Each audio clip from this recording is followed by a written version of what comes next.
Paz do Senhor, igreja. Pode trazer, irmão. Aleluia. Cumprimento todo mundo com a paz do Senhor. Queremos somente ler alguns trechos da palavra de Deus.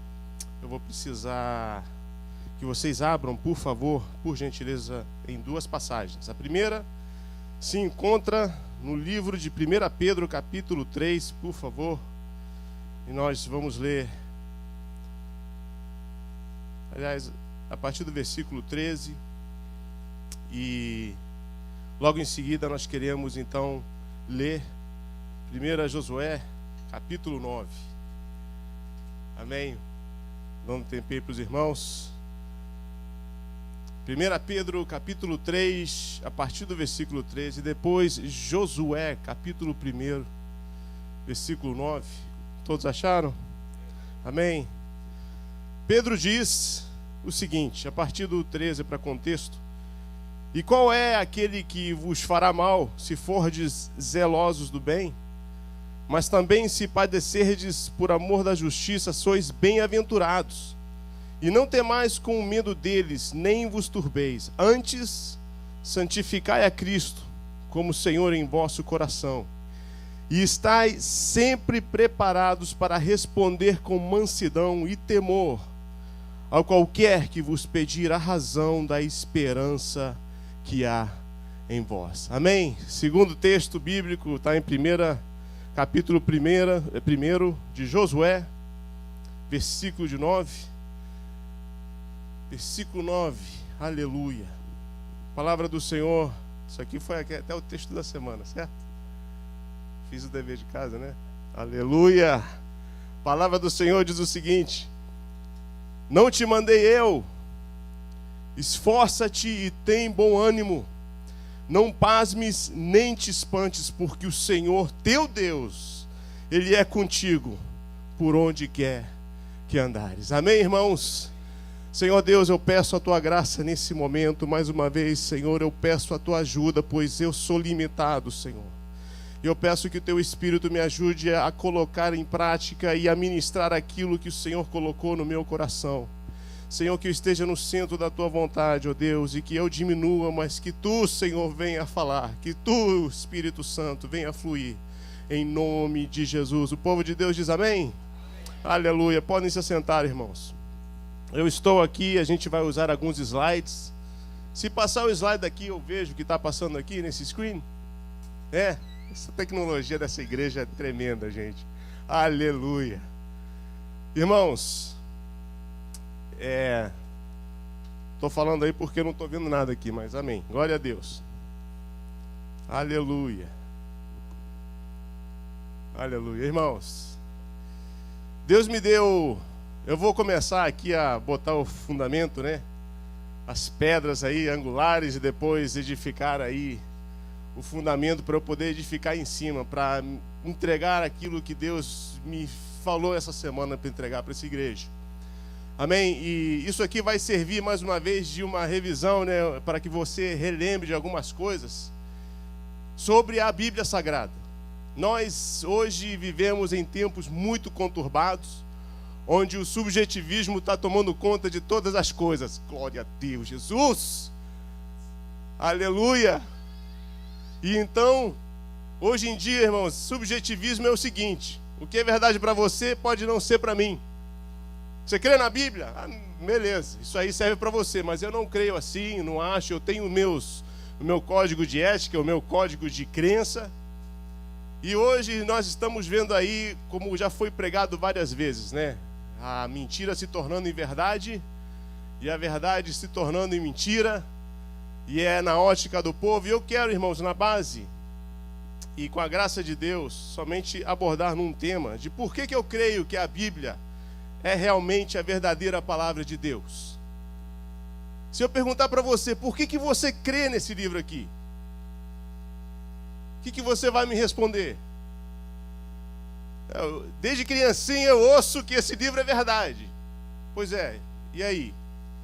Realidade é que em vários lugares do mundo, vários lugares, pessoas como nós se reúnem num lugar e eles têm outro livro dizendo a mesma coisa.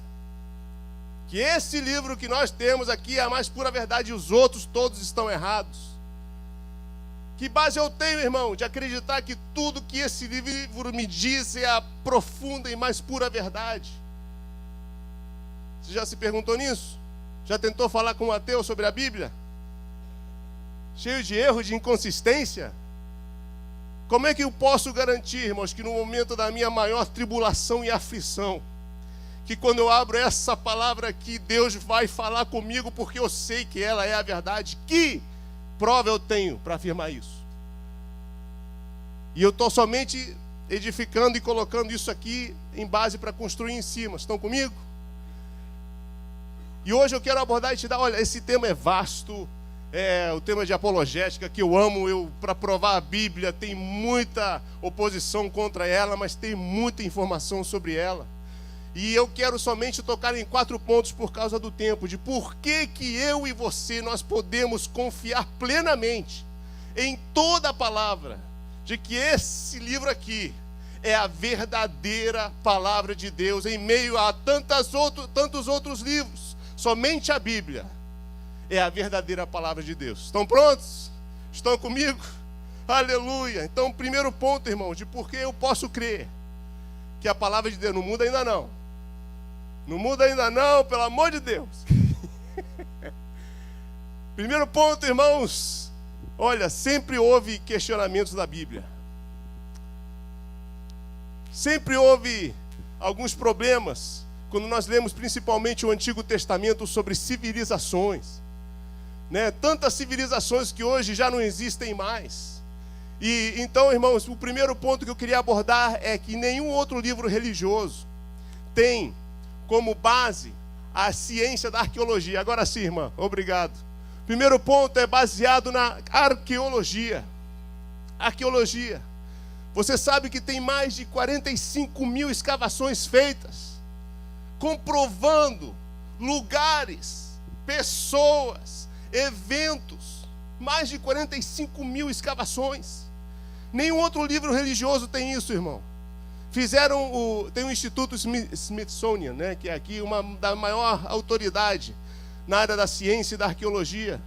Pediram para eles fazerem um estudo sobre o livro dos Mormons, porque eles dizem que os apóstolos e os discípulos vieram para a América e que aqui foi criado o primeiro homem, e eles dizem que não há base alguma para poder afirmar que isso realmente aconteceu. Por outro lado, irmãos, eles usam até a Bíblia Sagrada para ir escavar em lugares ao redor do mundo. Um dos primeiros problemas que nós entendemos, e houve sempre por muitos anos, era o seguinte: como é que pode a sua Bíblia falar sobre uma civilização dos heteus, e até hoje nós não achamos nada? Como é que pode que esse livro fala de uma civilização que não temos prova alguma da existência deles? Por isso que nós achamos que a sua Bíblia é um conto de fada, é história de carochinha. Nós não podemos acreditar. Mas com graças a Deus, com o avanço da tecnologia, vê o próximo aí, irmãos. Por favor.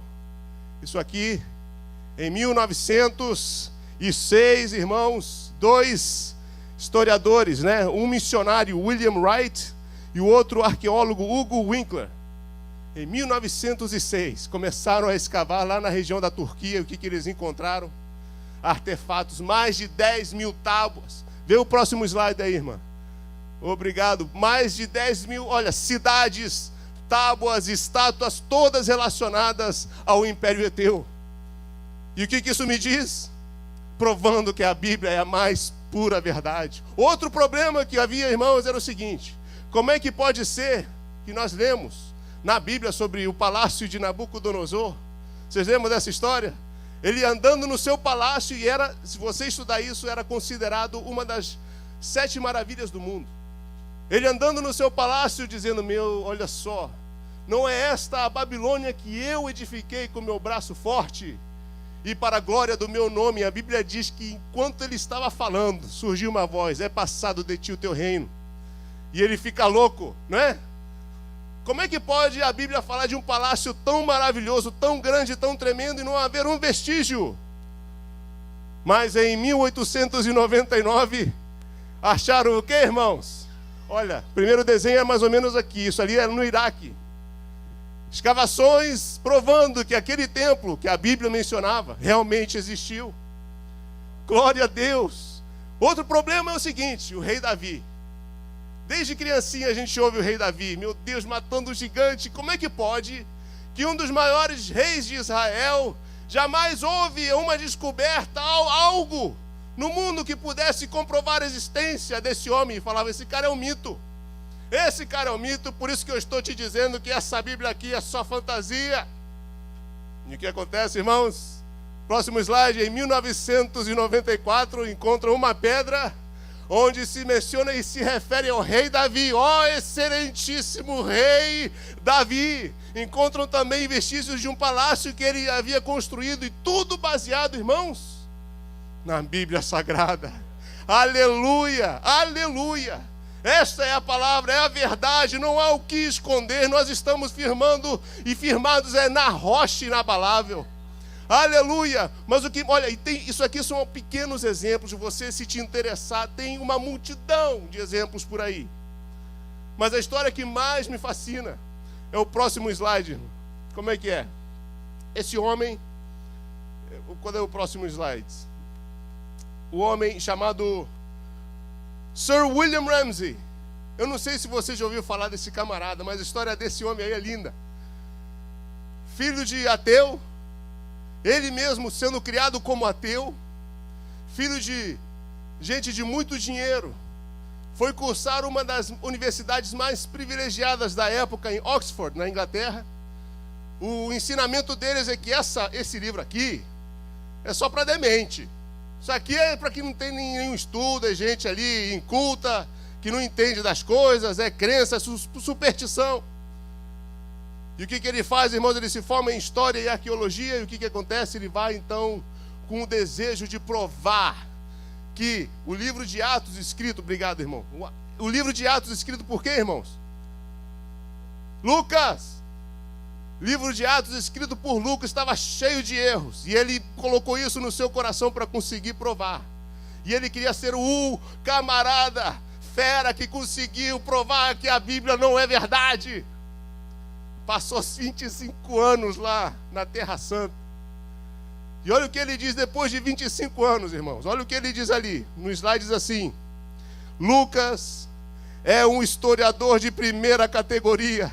Não apenas são as suas declarações de fato dignas de confiança, mas esse autor deve ser colocado junto com os maiores historiadores do mundo. A história de Lucas é insuperável em relação à sua confiabilidade, e ele acabou entregando a sua vida ao Salvador. Aleluia! Por que eu creio na Bíblia, irmãos? Vai ver na ciência, comprovando cada civilização, cada evento, cada homem na Bíblia. E eu posso crer, então, todas as vezes que eu abrir as páginas sagradas, de que o que aquilo está me relatando aqui na Bíblia, eu posso crer e posso ter certeza que Deus está por trás de todas as coisas. Amém? O segundo ponto, por causa do tempo, é o seguinte. Próximo slide é o quê? É a origem das Escrituras. Você já reparou e já estudou sobre isso? 40 autores, são 66 livros, certo? 40 autores, em 3 línguas diferentes, certo?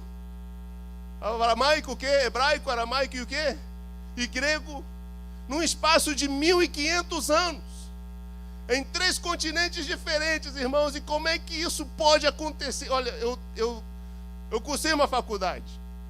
Muitas das vezes eles mandavam fazer projeto em grupo, 4, 5, né? E o projeto era que tinha que fazer um projeto, entregar uma redação. E como diz o pastor Luizinho, a prova das provas. Porque sempre tinha um que não fazia o trabalho, tinha outro que entendia tudo errado, e no final das coisas você tinha que juntar tudo, e tinha que ter uma lógica, um fluir, né, daquele documento, e é uma tribulação. Misericórdia. Agora a Bíblia Sagrada, 40 autores, num espaço de 1500 anos, um escrevendo sobre coisas que não tinha nem ideia que o outro estava escrevendo outra coisa em outro lugar, em outra época. Mas quando nós lemos a Bíblia em sua totalidade, O tema central, Jesus Cristo. Como é que pode, irmãos? Como é que pode a pessoa dizer que a Bíblia não é de Deus? Dizer que isso é obra humana? Eu te garanto que se fosse obra humana, haveria inconsistências, não faria sentido. Mas olha só, 66 livros, mais de 40 pessoas guiadas pela mão de Deus, inspiradas pelo Espírito Santo, para que hoje nós pudéssemos estar aqui louvando e adorando a Deus por tudo que Ele é e por tudo que Ele fez por nós. Aleluia, como é que você explica mais de 2 bilhões de livros publicados desde 1455? Não existe outro livro mais publicado, irmãos, do que a Bíblia Sagrada. Sem contar as vezes que tentaram destruir, irmãos, em múltiplas vezes a palavra de Deus. Quantas vezes? Mas operando o Senhor, quem impedirá? E sem contar, irmãos, em que outro livro sagrado é tão transparente para com os seus personagens? Eu não sei se você viu, vê o outro slide aí, irmão, o próximo. Você lembra disso aí? Aconteceu em janeiro, lá na França, onde havia esse grupo de jornalístico lá na França, e eles faziam essa caricatura do profeta Maomé. E aí em janeiro, 2 homens encapuzados com metralhadoras invadiram aquele escritório e mataram 12. Por causa disso aí. Não admitem a perfeição, e se você falar e tentar debater, trazer para a razão com esses fanáticos, eles não admitem nada de errado com o profeta Maomé. E se você tem oportunidade de estudar sobre a vida daquele homem, você vai ver um monte de inconsistência.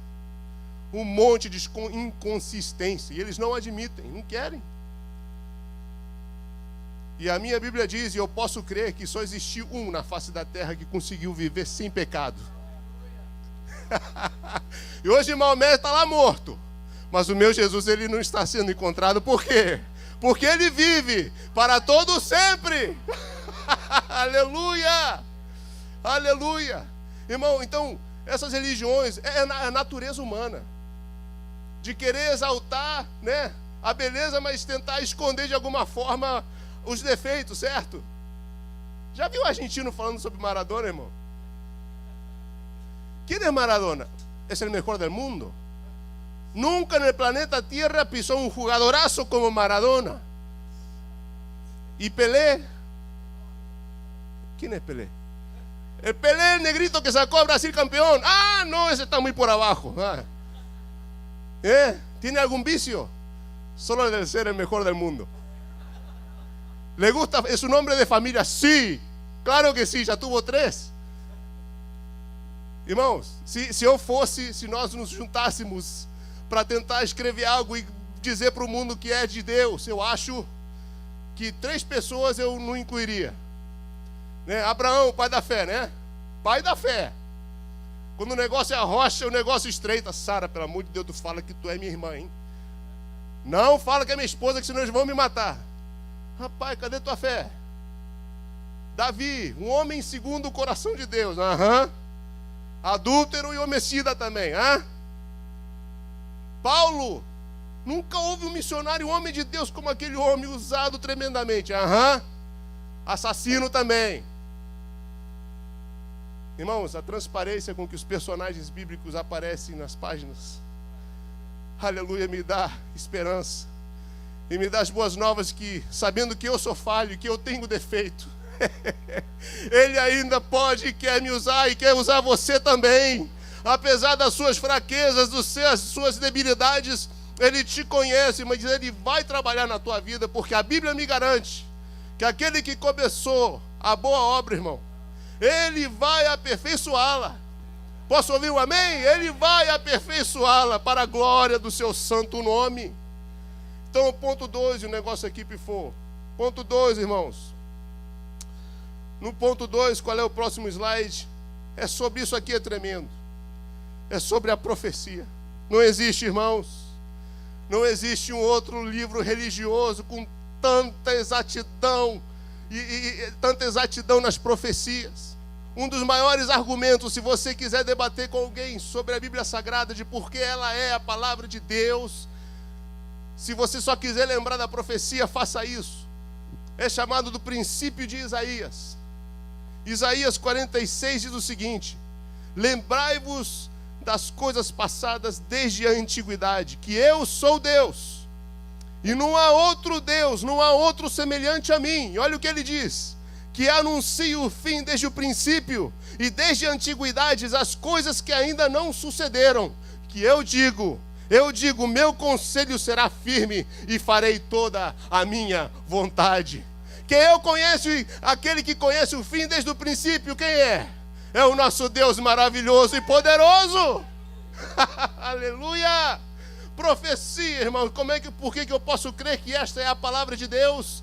Pela exatidão das profecias, irmãos, tirando aquelas que vão se cumprir ainda, relacionadas ao fim dos tempos, irmãos, todas as profecias foram cumpridas ao pé da letra. Eu quero que você, neste momento, abra comigo a sua Bíblia em Jeremias. Eu só peguei alguns exemplos rapidinho, para a gente poder ver, tá? Como é que essa Bíblia é tremenda, ela é maravilhosa. Próximo slide, profecia sobre a queda de Jerusalém. Jeremias capítulo 25, versículo 8. Jeremias, se você puder abrir, profeta das lágrimas. Jeremias 25. E aqui eu quero que você mantenha uma data assim na sua mente. Jeremias. A minha Bíblia de estudo diz que isso aqui foi escrito mais ou menos 585 antes de Cristo. Ok? Jeremias, ele então profetiza para a nação de Israel. Capítulo 25 de Jeremias, onde ele diz o seguinte: portanto, assim diz o Senhor dos Exércitos, visto que não escutastes as minhas palavras, eis que eu enviarei e tomarei todas as gerações do norte, diz o Senhor, como também a Nabucodonosor, rei da Babilônia, meu servo, e os trarei sobre esta terra, e sobre os seus moradores, e sobre todas estas nações em redor, e os destruirei totalmente, e poloei em espanto, em assobio e em perpétuo deserto, e farei perecer entre eles a voz de folguedo, e a voz de alegria, e a voz do esposo, e a voz da esposa, e o som de imós, e a luz do candeeiro. E toda esta terra virá a ser um deserto e um espanto, e estas nações servirão ao rei da Babilônia. Quanto tempo, irmãos? 70 anos. Você vendo no calendário, na cronologia das coisas e dos acontecimentos, 20 anos mais ou menos ele profetizou disso acontecer. Como é que você pode me explicar como é que você pode me explicar que isso aqui, alguém poder profetizar ao pé da letra o que vai acontecer? E nós vemos então, irmãos, que isso se cumpre no ano de 586 a.C., onde a nação de Judá, Reino do Sul, foi levado cativo, cumprindo a profecia do Senhor.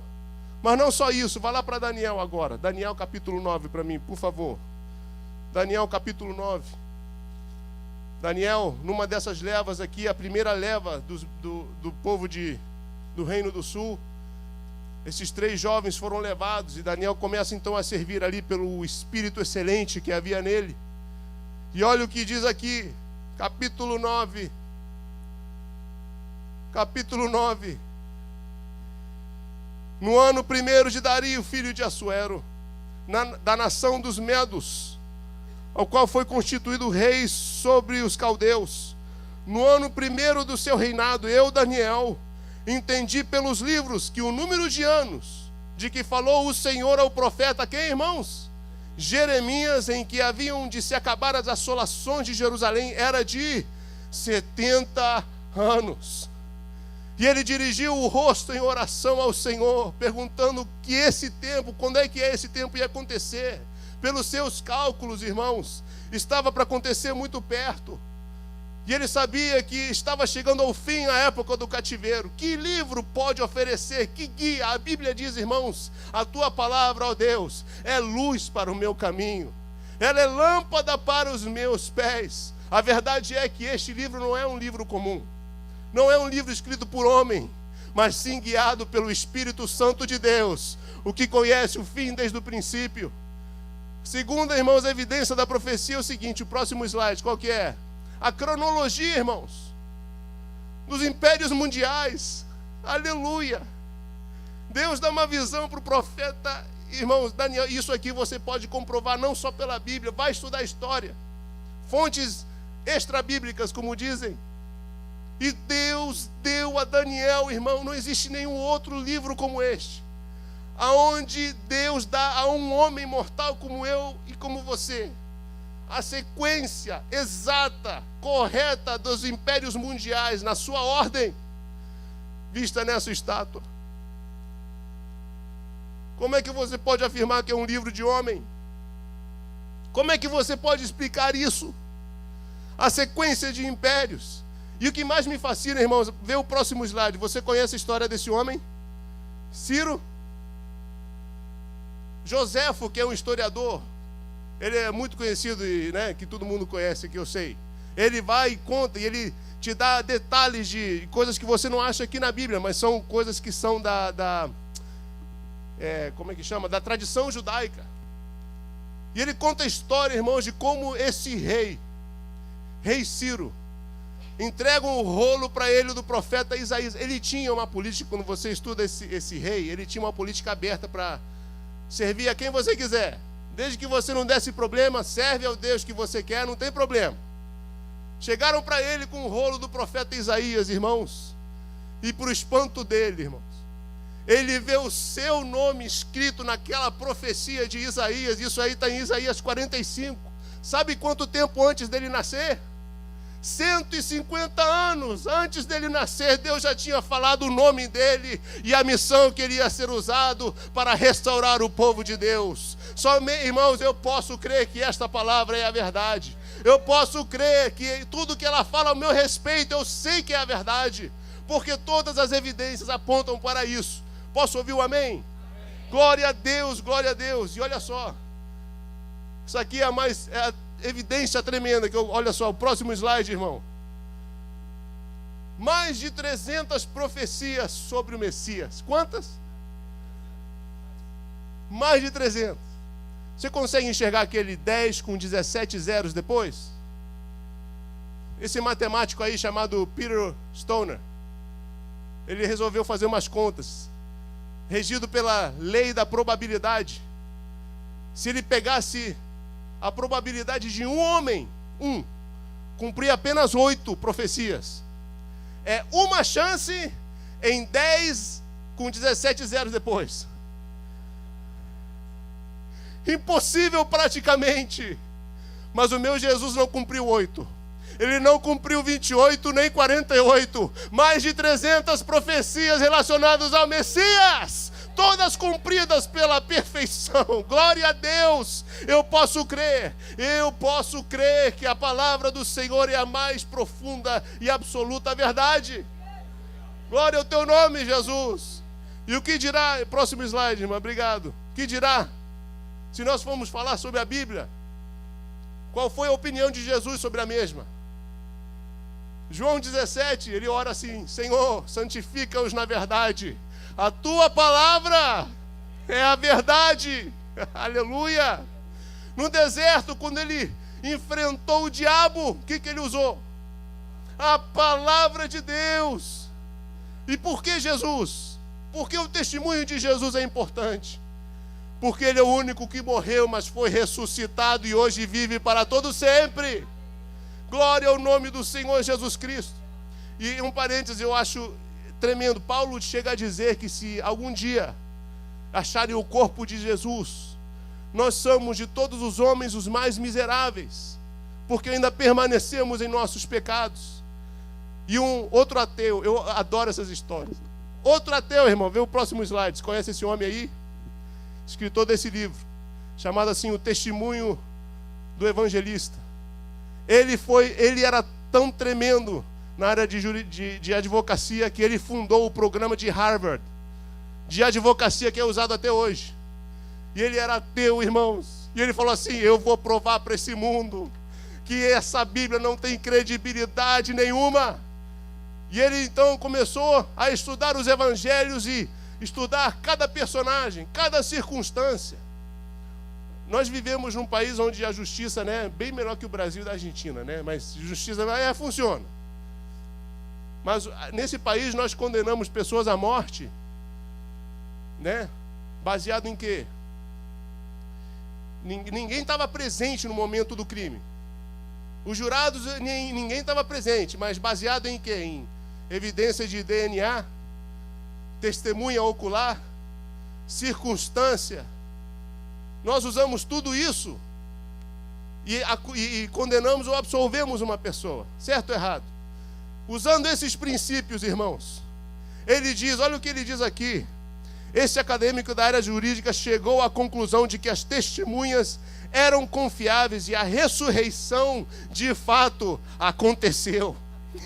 Glória a Deus! E adivinha o que? Ele também entregou a sua vida ao Salvador. Glória ao teu nome, porque eu posso crer na Bíblia Sagrada, porque o meu Jesus assim também cria. E ele afirmou que a palavra de Deus, ela é a verdade. E eu já estou encerrando, irmãos.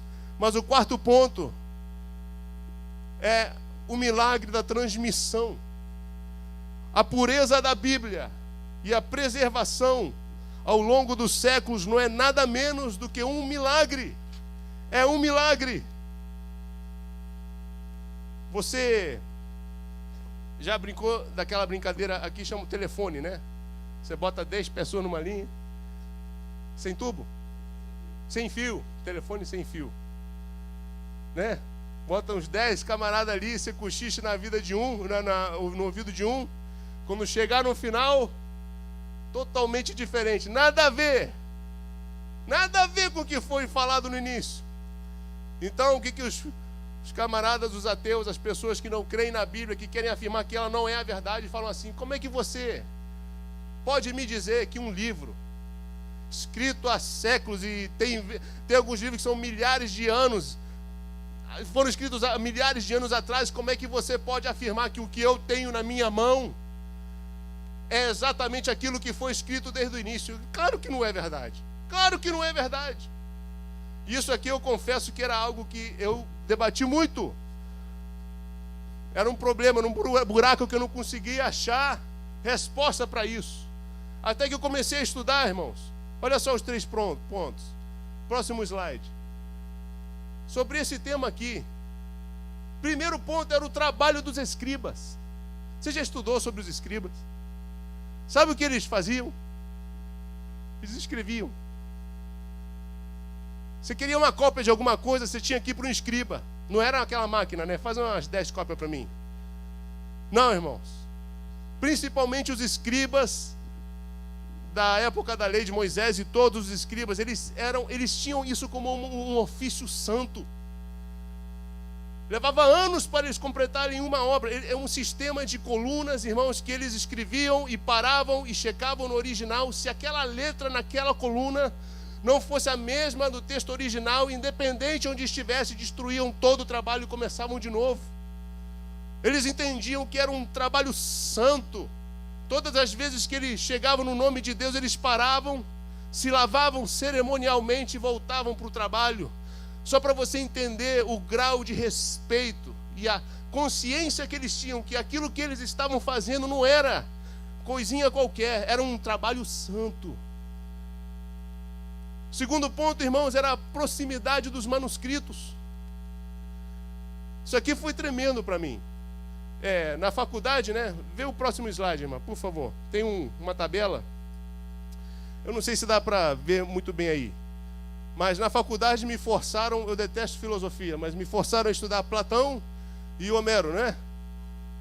E hoje você estuda ali, não, isso aí é verdade. Platão, Homero, mais profundo é verdade, claro que. E a Bíblia? Não, isso aí, né? Eles agem assim, mas olha só para você entender. Proximidade dos manuscritos. Platão é o segundo da linha, eu sei que está em inglês. O Platão, 427 a 347 de Cristo, foi quando o trabalho dele foi escrito. A data da cópia mais recente que se tem até hoje é no ano de 900 depois de Cristo, ou seja, 1200 anos passaram de quando aquela pessoa viveu para a primeira cópia que nós temos até hoje. Quanto tempo, irmão? 1.200 anos. Quantas cópias nós temos? A última coluna? 7. E todo mundo diz, não, Platão, isso aí é verdade, aconteceu, não tem erro nenhum. 1.200 anos. Segundo foi Homero, né? Ele escreveu isso em 900 antes de Cristo. Aqui melhora um pouquinho, né? A cópia mais antiga que nós temos é de 400 depois de Cristo, somente 500 anos de intervalo. E quantas cópias nós temos? 643. E a Bíblia Sagrada, irmãos? Somente o Novo Testamento, escrita no ano entre 40 e 100 depois de Cristo. A cópia mais antiga que se tem é do ano 125, apenas 25 anos. 25 anos de diferença quando a carta foi escrita para a cópia mais antiga que se tem. Ou seja, pessoas que ainda poderiam comprovar a autenticidade das cartas estavam vivas aí. E olha o número de manuscritos que nós temos. 24.000. É para a glória de Deus. O que eu e você temos na nossa mão é a mais absoluta verdade, irmãos. E o último, essa aqui foi a descoberta do século, não é? Os rolos, os documentos, os escritos do Mar Morto. Já ouviu falar? Em 1947, achadas por um jovem pastor de ovelha lá, jogando pedras ali nos buracos, numas cavernas, e numa dessas pedras ele ouve o barulho de algo quebrar. E ele vai e começa a vasculhar, então é a grande descoberta do século. Por quê? Até então, irmãos, os manuscritos mais antigos existentes eram da Septuaginta. O que é a Septuaginta, pastor? Vai estudar. Septuaginta. Com essa descoberta, irmãos, eles acharam praticamente todos os livros do Antigo Testamento. Só que essas cópias eram 1000 anos mais velhos do que as cópias que nós tínhamos. E todo mundo ficou assim, agora é a prova. Agora vamos ver se o que a gente tem hoje é a verdade, mudou, se mudou alguma coisa, se o que nós temos pode ser confiável ou não. Pegaram o livro de Isaías, irmãos, para a glória de Deus. A cópia, palavra por palavra, irmãos, doutrina por doutrina, a mesma coisa, as mesmas regras, nada mudou para a glória do Senhor. 1000 anos mais velho. Tudo que eu estou querendo dizer é que, olha, nós temos evidências de que a palavra de Deus é verdade. O que nós vamos fazer com ela? E aqui é onde eu quero entregar o que Deus me deu nessa manhã. É concernente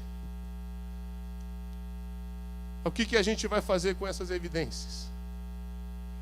Será que nós vamos acreditar em tudo? Será que com essa nova perspectiva nós vamos tomar uma decisão? Eu sei que pode ter pessoas aqui cansadas e pessoas me vendo na internet, ouvindo. Quem sabe Deus agendou esse dia para você. Você que está cansado e está cansado dessa vida e nada mais dá certo. A palavra de Deus diz o seguinte: vinde a mim todos os que estão cansados e oprimidos, e eu vos aliviarei. Não é homem falando, mas é a Bíblia Sagrada, e nós podemos crer que o que ela fala, ela é verdade.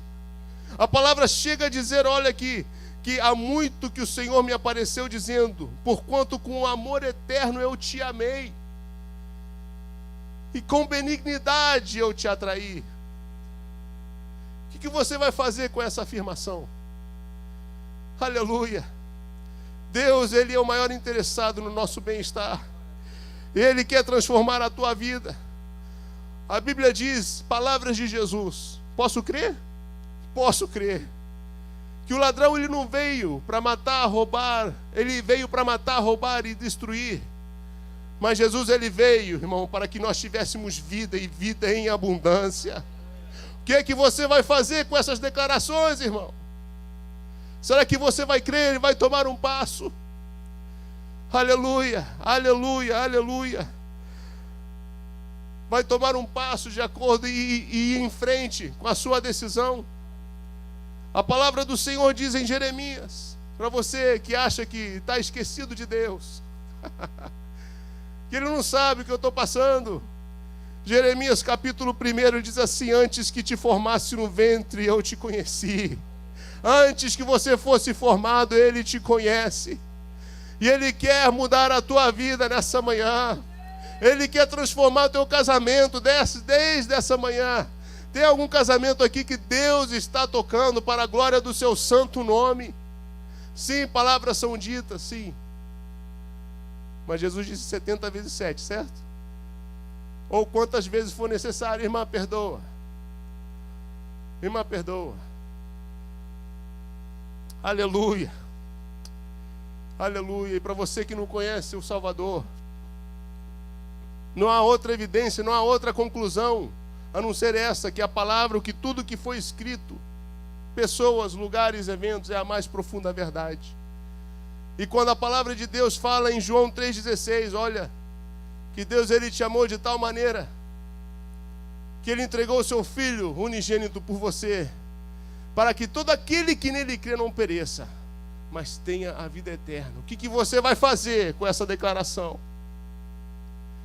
Esse é o primeiro grupo de pessoas que nós queremos abordar, mas o segundo são sobre os veteranos da fé,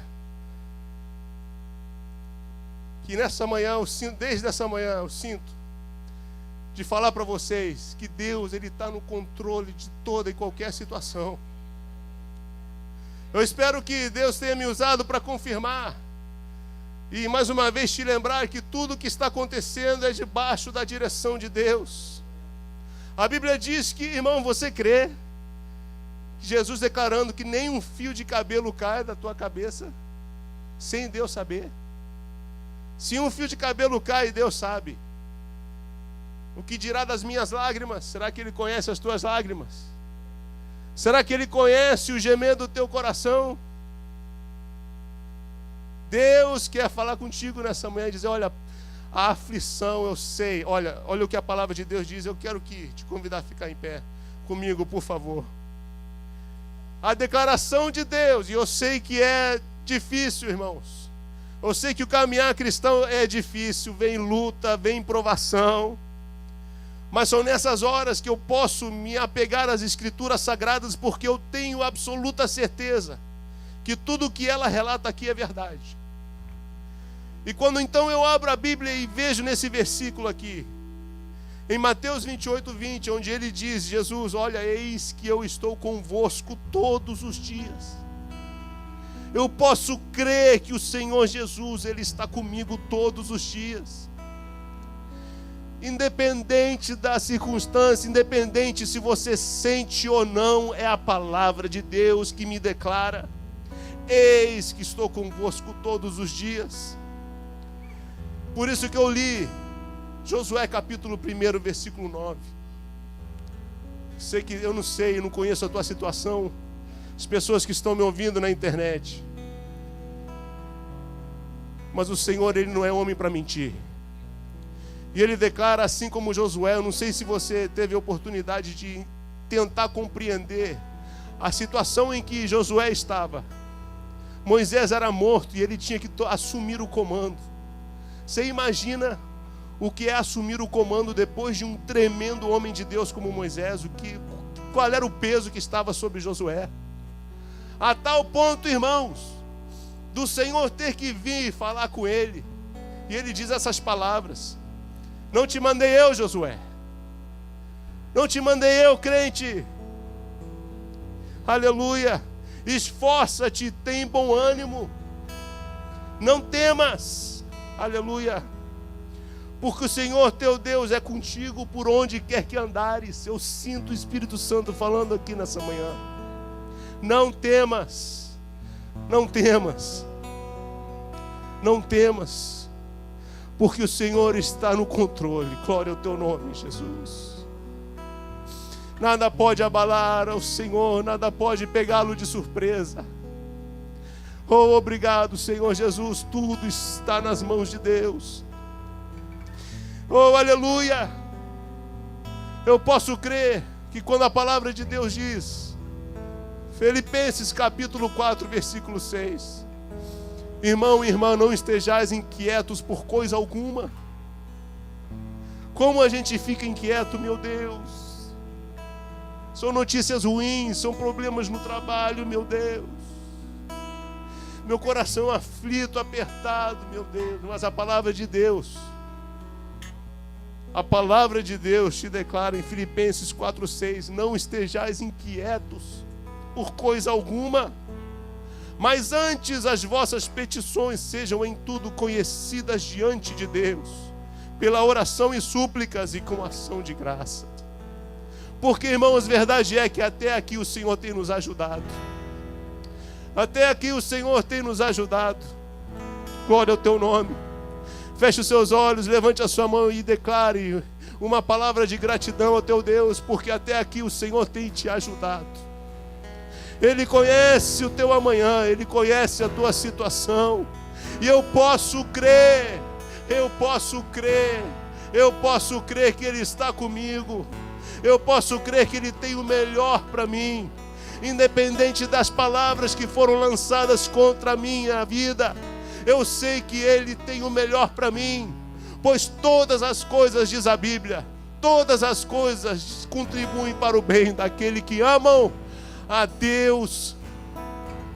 Aleluia. Espírito Santo, nesse momento eu peço que o Senhor testifique, Senhor, nos corações aqui presentes e as vidas, Senhor, assistindo na internet, que o Senhor ainda não esqueceu delas, que o Senhor é socorro bem presente no momento da angústia. Senhor, faz eles sentirem nesse momento, Espírito Santo, a tua presença como nunca antes, porque o Senhor, Ele é fiel, e o Senhor é um Deus de promessa. E eu coloco cada gemido diante de ti, Senhor. Glória ao teu nome, Senhor. Eu sei que eu posso crer na tua palavra, e eu sei que eu posso crer que o Senhor está comigo. Mesmo olhando para a esquerda, para a direita, como eu disse o salmista, eu olho para os lados, da onde me virá o socorro. Olho para cima, porque o teu Deus é o teu amparo, é o teu socorro. Deus, eu oro pelos teus filhos e filhas aqui, Senhor. Eu não conheço cada situação, cada coração, mas uma coisa eu sei, que porque Ele vive, posso crer no amanhã. Porque Ele vive, temor não há. Eu te glorifico, Senhor, pelo teu cuidado. Eu te glorifico, Senhor, e peço para que o Senhor venha a confortar os corações aqui presentes, para a glória do teu nome, Senhor. Para a glória do teu nome, Jesus. Fale com Deus aí nesse momento. Pode louvar. Santo é teu nome. Fale com Deus. Declare que você crê que que Ele está contigo. Tu és maravilhoso, Senhor. Deus não está morto. Glória